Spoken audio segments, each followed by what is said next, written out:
Hey people, how's it going? Welcome back to another video. Welcome back to episode 5, I think. Is it 5? 5 or 6?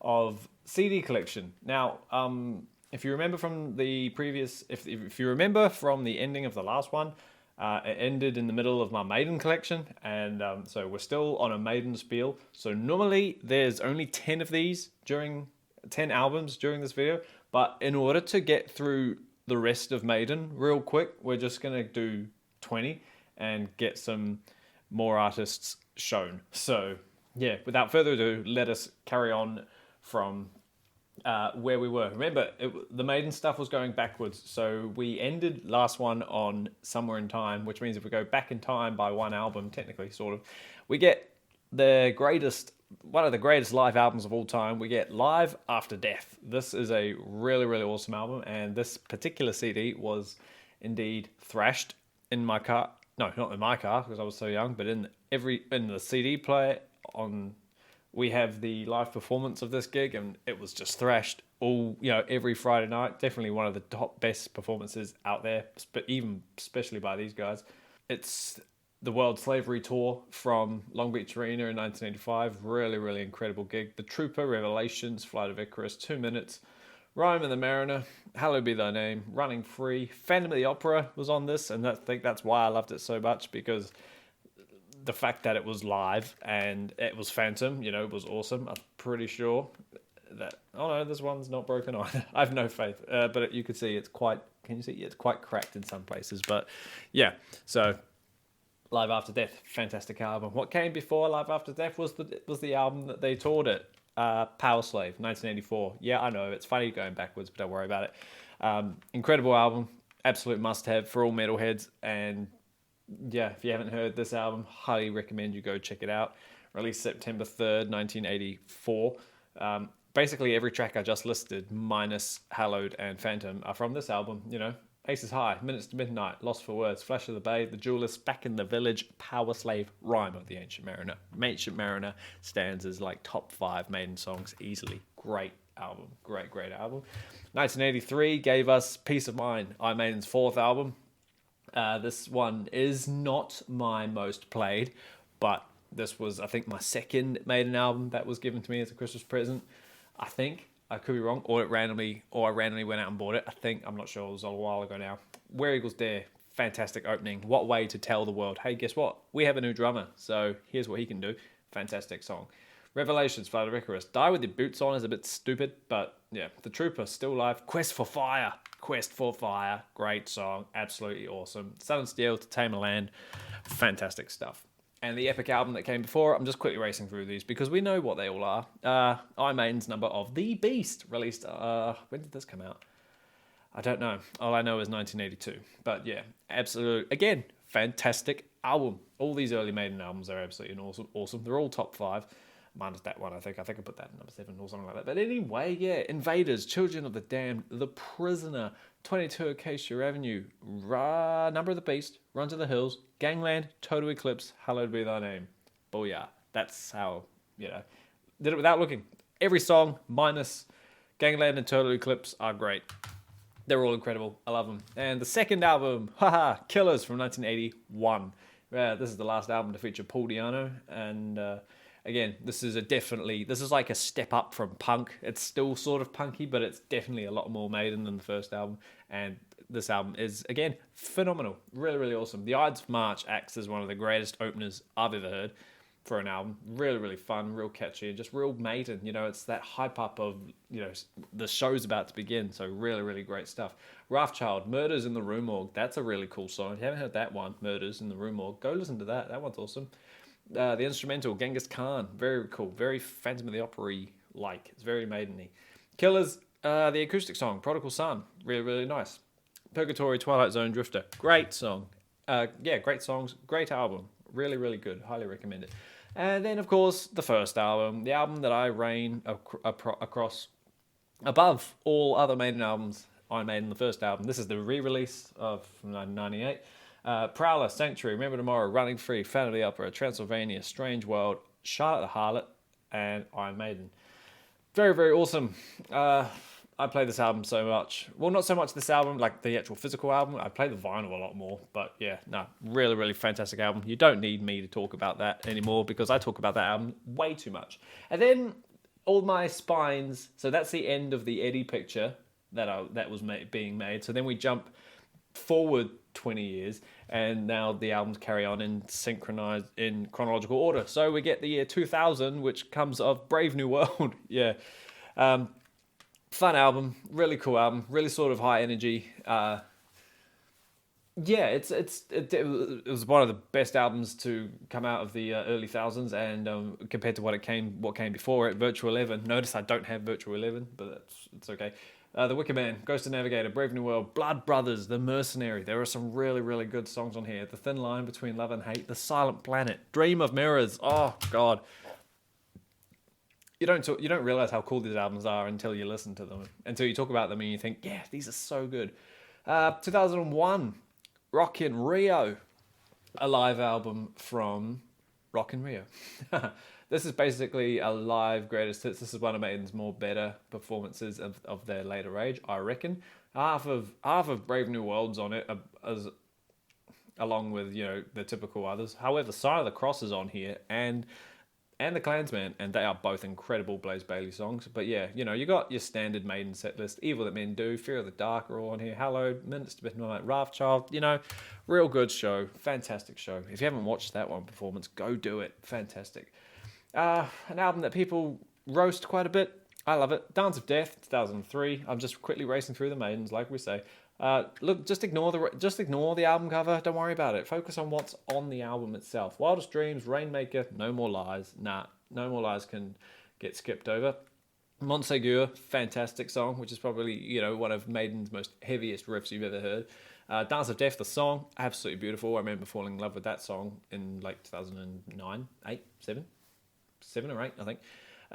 Face in the Sand, Age of Edit, Passchendaele, Journeyman. Oh, they're all there. Passchendaele in particular, fantastic song. 2006, we jump forward. Iron Maiden, what's this called? A Matter of Life and Death. Really, really cool album. Real heavy, real brooding, real sort of dark at the same time, but it's still typical Maiden. Different world. These Cults Don't Run. The Pilgrim is great. The Reincarnation is great. And Benjamin, For the Greater Good of God and The Legacy. Really, really fantastic stuff on these albums. Nearly getting to the end of Maiden now. We have the next album, which is The Final Frontier. Not my favorite. But still, it is what it is. The Final Frontier, the song, that's not too bad. El Dorado, Mother of Mercy. Coming Home is beautiful. The Alchemist is great. The Isle of Avalon, Starblind, Skip. Talisman, yes. Man That Would Be King, yes. Wild Wind Blows, yes. The biggest yes from that album. That is the saving grace of that album, When the Wild Wind Blows.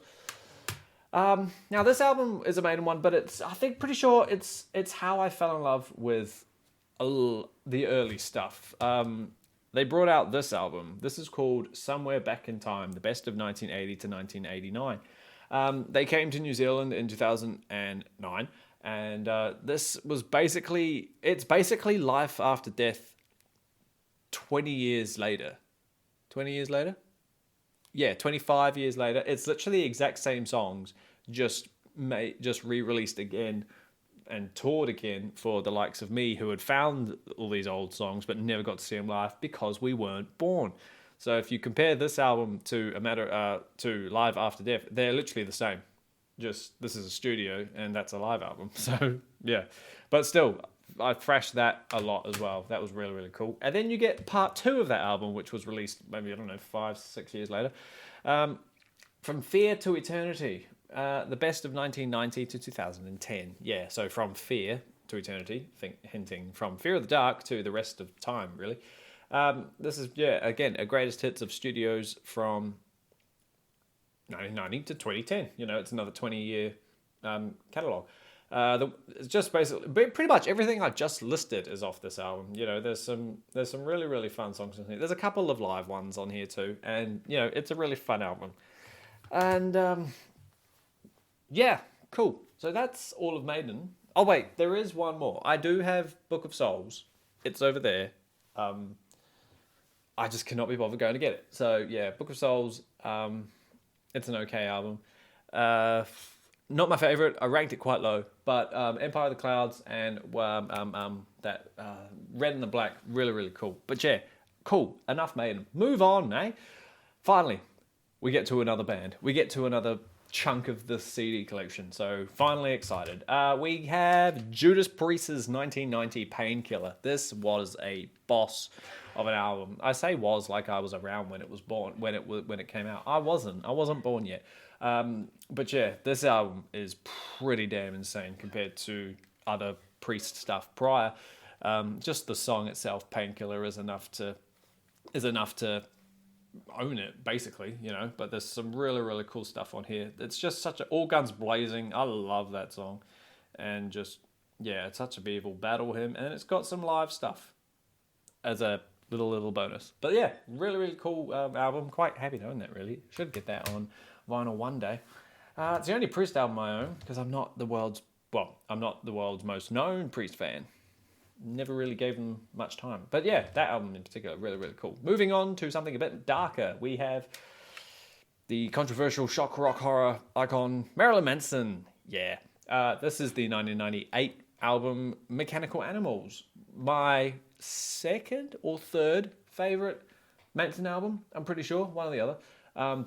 When I was going through a Manson phase not too long ago, maybe about 5 years ago, I think, maybe a tiny bit more, I've played this album constantly, like non-stop in my ear for some bizarre reason. I don't know why. It's not the most depressing album, so it's not like I was depressed or anything. It's just some really, really good songs on here. And compared to like the likes of Antichrist Superstar, which I'm not a huge fan of, this was real nice to listen to because it was so musical and just real tuneful, really, and just really, really cool. And I would list you the tracks, but they're not on here. So, oh wait, are they in here somewhere? Oh, there they are. Great Big White World, The Dope Show, Mechanical Animals, Rock is Dead's fun. Disposable Teens, that's a really cool song. The Speed of Pain, though, that's a really, really nice song. I remember liking that. I Don't Want to Disappear, I Don't Like the Drugs, but the drugs like me, we all know that. New Model 15, user-friendly. There's some actually really cool boppy like bangers on this album. Really highly recommend you check out Mechanical Animals. And then I think, no, it's not the next album, it's the album after. We have 2007's Eat Me, Drink Me. Really, really cool album. A lot of people don't, think this is after his peak, but I reckon this is like in the peak. I love this album. I think it's so cool because it's just so typical him. It's just gothic. It's romantic. It's vampire-like. It's just really, really cool. And I think it's just absolutely incredibly fun. Songs like, hang on, there's some interesting contrasting numbers here. What have we got? If I Was Your Vampire, that's really fun. Putting Holes in Happiness, The Red Carpet Grave, They Say Hot's Not Hell, Just a Car Crash Away, Heart-Shaped Glasses. I remember hearing Heart-Shaped Glasses like 10 years ago back in high school and seeing the video, and that was like, wow, that's next level. But yeah, there's some really, really awesome songs on there. Highly recommend you check that out. My next Manson album is The High End of Low from 2009, which is actually the album after. That's cool. This is the album that I've had for a decent amount of time now. Again, probably 10 years. One of my favorite Manson albums. It's not your typical Manson album, but I think that's why it's incredible, because it is very dark and it's very gloomy and it's very slow. There's like maybe 2-4 songs on here that like are kind of upbeat, but if you're going through a slight rough patch, would be the album to listen to. Leave a Scar, Four Rusted Horses, I'm a Goddamn, Blank and White, Running to the Edge of the World, Into the Fire, Unkillable Monster. Really, really good stuff on that one. Cool. And now we go back into 1994 with some of the, I think, the rawest album I've got. Mayhem, De Mysteris Dom Satanis. Yeah, this is where the black metal kicks in, sort of. So yeah, Mayhem's iconically insane debut, De Mysteris Dom Satanis. If you know anything about black metal, if you're dwelling into black metal, you've probably already come across these dudes. They've got quite a historic story, I suppose.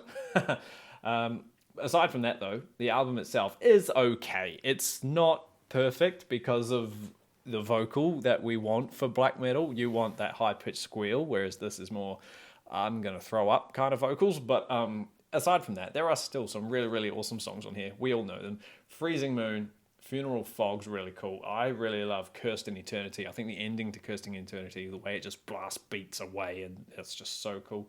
Life Eternal, there's some really, and then you hear the intro to the song De Mysteriis Dom Satanis, and you can't help but look around because you feel Satan coming when that riff is played. Really, really awesome album. Really happy to get that. And then we tackled the next big artist, but I've only got 2 left, so again, they'll be broken up. And it's the debut album from thrash icons Megadeth. Yeah, Killing Is My Business, and business is good. The debut album from Megadeth, from what year did this come out? Is it 1984? It doesn't tell me, it just says 2002 because that's when the re-release was. It's always awkward when they do that. I'm not sure when this came out. Well, Peace Sells was 86, so let's just take a gamble that this was 85.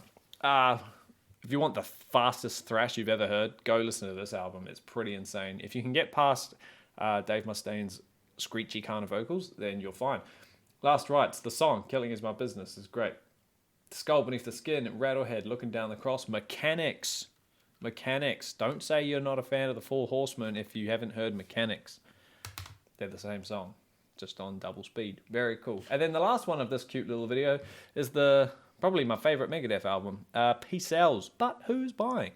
Again, I bought this ages ago, and yeah, this one has the same thing that Maiden had going for it in terms of creating a picture with spines, and I was like, oh boy, here we go again. But no, aside from that, I don't have all of the Megadeth albums, but I stopped caring enough to get them, I think. But yeah, this album is great. Wake Up Dead, The Conjuring, Peace Sells, the song, Devil's Island, that side A itself is great. Bad Omen, I Ain't Superstitious, My Last Words, and then there's a bunch of like random previously unreleased bonus tracks, but they're just different mixes of the same song, so I don't really care for them. But yeah, other than that, booyah, there's 20 albums from my CD collection quickly raced through. I hope you enjoyed that. We're going to probably come to the end of this quite soon because my CD collection isn't enormous, but that's okay. If you're enjoying them, then awesome. Thanks a lot for hanging out for episode 4, 5, 6, whatever. Look out for the next one, and but until that happens, I will see you all again real soon.